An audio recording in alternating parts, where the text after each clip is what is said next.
Undefeated Oklahoma at 4-0 travels to Kansas State. Kansas State coming off their first loss of the season last week to Oklahoma State. Kansas State's 3-1 on the season. I look at Oklahoma. They struggled this year in certain games, putting points on the board.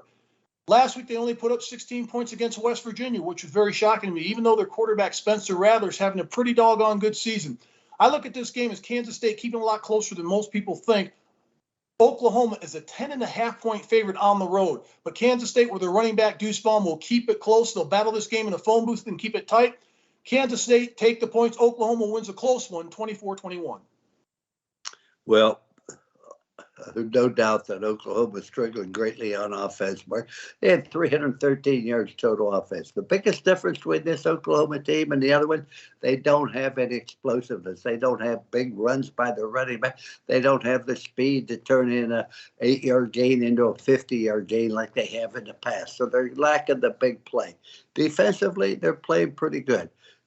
When you look at Spencer Rattler, he is having a good year, but they booed him in the middle of the game. They booed Spencer Rattler. And yet, in the final drive where they needed, the score is tied 16-0.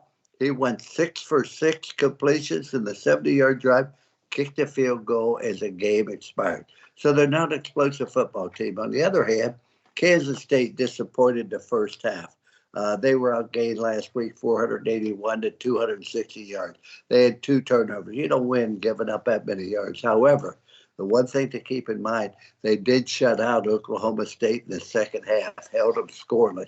I think that 10.5 points is too much for Oklahoma to give to anybody because they're going to struggle to score 10.5 points.